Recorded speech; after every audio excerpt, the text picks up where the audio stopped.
آپ نے کبھی اس بچے کو دیکھا ہے جو گلی میں کھیلتے کھیلتے ہار جائے تو واپس جا کر اپنی ماں سے شکایت کرتا ہے، یا وہ جو اپنے دوستوں سے مار کھانے کے بعد اپنے کھلونوں پر غصہ نکالتا ہے؟ بھارت آج کے دور میں کچھ ایسا ہی رویہ اپنا چکا ہے۔ زمینی حقیقتوں کا سامنا جب نہیں ہو پاتا تو یہ ملک فلمی کیمروں کے پیچھے چھپ جاتا ہے اور سینما گھروں میں ہی اپنی جنگیں جیتتا ہے۔ میں سوچتا ہوں کہ آخر بھارت کب سے میدان جنگ کی بجائے فلمی سیٹ پر لڑنے لگا؟ شاید اس دن سے جب اس نے پاکستان کے بالا کوٹ پر سرجیکل سٹرائک کا ڈرامہ رچایا۔ بھارتی میڈیا نے بریکنگ نیوز کے طوفان نے بدتمیزی شروع کی، جیسے ابھی ابھی کوئی ہالی ووڈ فلم ریلیز ہوئی ہو۔ لیکن جب پاکستانی صحافی اور مقامی افراد وہاں پہنچے تو زمین پر صرف ایک مرا ہوا کوا ملا۔ جی ہاں، صرف ایک کوا۔ یہی وہ لمحہ تھا جب بھارت نے حقیقت سے منہ موڑ کر سینما کا راستہ اپنایا، اور جلد ہی اری دی سرجیکل سٹرائک جیسی فلم آ گئی۔ اس فلم نے ہندو قوم پرستی کو اس زور سے ابھارا کہ گویا بھارت نے واقعی پاکستان میں گھس کر کچھ کر دکھایا ہو، لیکن حقیقت وہ تو ایک مردہ کوا اور زندہ پراپیگنڈا تھی۔ پھر آیا 27 فروری 2019، ایک تاریخ جو بھارتی دفاعی مہم کی کلی کھول گئی۔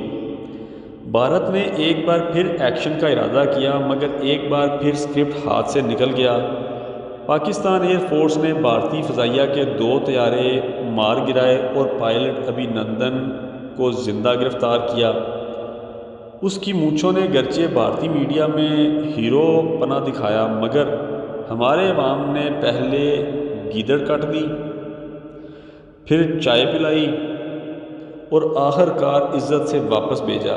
ابھی نندن کا وہ جملہ "دا ٹی از فینٹاسٹک" آج بھی بھارت کے لیے یادگار شرمندگی ہے۔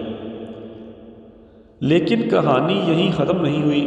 بھارت نے اس ذلت کا بدلہ بھی فلموں سے لیا۔ ہندوستان میرے خون میں ہے، شیرشاہ، بوجھ اور نہ جانے کیا کیا۔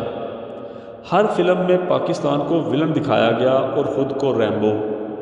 حقیقت میں جہاں ہار ہوئی وہاں فلم میں جیت تخلیق کی گئی۔ اب ذرا آج کی صورتحال پہ نظر ڈالیں۔ بھارت کو ایک اور ڈرامہ سوجھ گیا ہے۔ حالیہ کشمیری واقعے میں کچھ غیر ملکی سیاحوں کے قتل کو لے کر بھارت نے فوراً انگلی پاکستان کی طرف اٹھا دی۔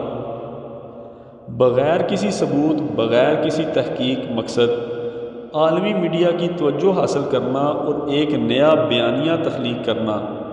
اور اب خبریں آ رہی ہیں کہ ایک اور فلم یا ڈاکومنٹری کی تیاری ہو رہی ہے جس میں پاکستانی دہشت گرد اور بھارتی ہیرو ہوں گے۔ میں سوچتا ہوں آخر یہ ملک کب سیکھے گا کہ جنگیں فلموں سے نہیں جیتی جاتی، اور دشمن کو ولن بنا کر دنیا کی ہمدردی حاصل نہیں کی جا سکتی۔ شاید کبھی نہیں، کیونکہ بھارت کی اصل کمزوری اس کا وہ فریب ہے جس میں وہ خود کو طاقتور سمجھ بیٹھا ہے۔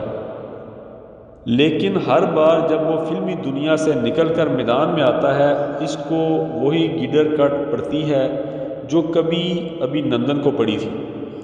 ہماری جنگیں حقیقت کی بنیاد پر ہوتی ہیں اور ان کی فلمی پردوں پر۔